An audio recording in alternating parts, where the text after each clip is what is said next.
Okay, so in this video, I'm going to demo a new device, which is a piezo harvester, but I'm also going to show you some of the new things that we are developing and some idea about the scripting capabilities in OOFELIE.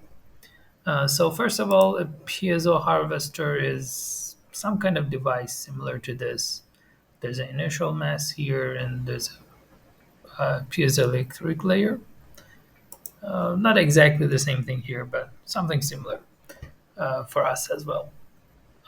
So as you can see, we have a 2D model initially. So this is the projection in the 2D.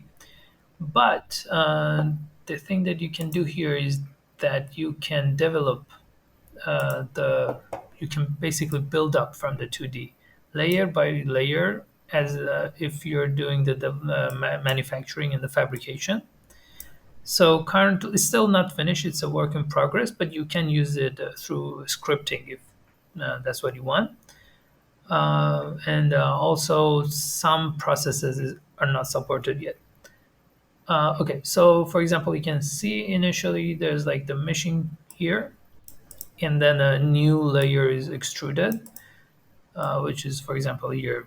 And yeah, so these are the different. This is the material properties and the name of the layer.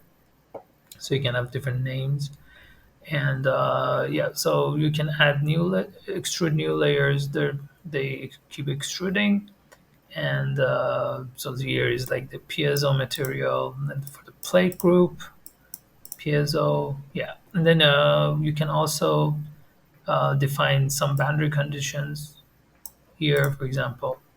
Yeah, and then there's like a lot of different capabilities you can do, material definitions. All of this you can do. Everything you can do through the UI you can do through a script, and some things you can only do through script, so it's like more capable than just the UI as well.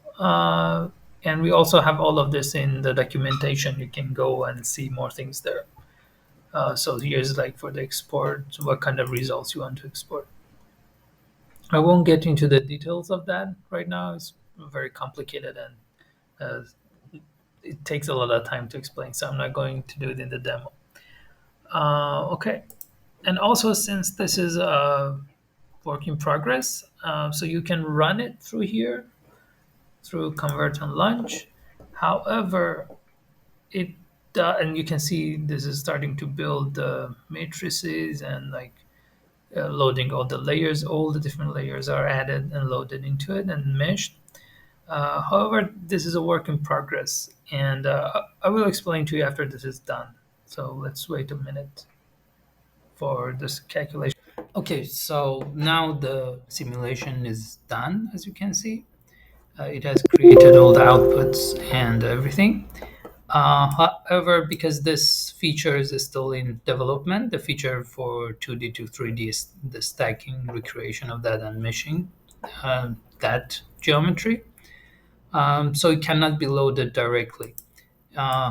So it's saved in this address that I will tell you every time.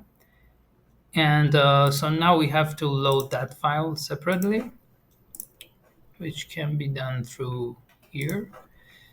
We can go and import mesh.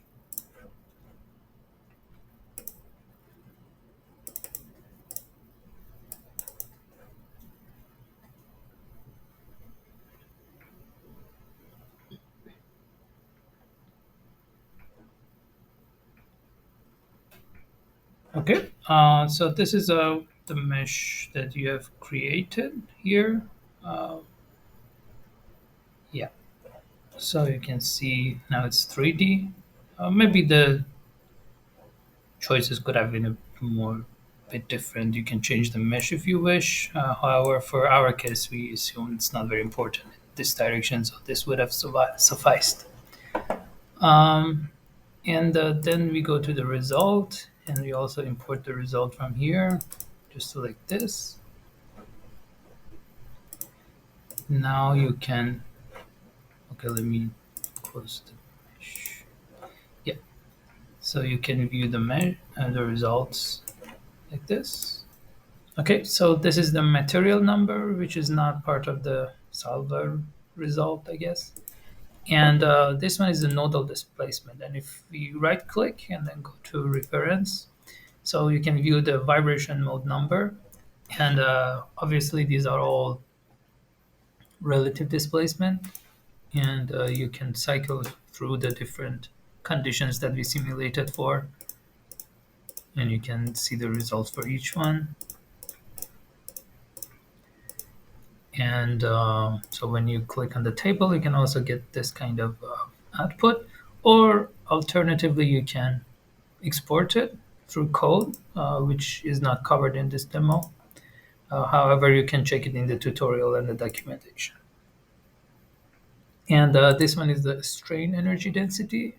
And again, same thing. You can view it for different vibration mode numbers.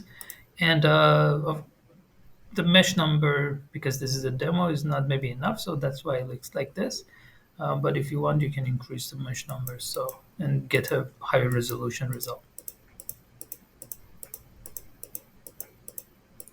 Yes. Okay. So that's it for this demo.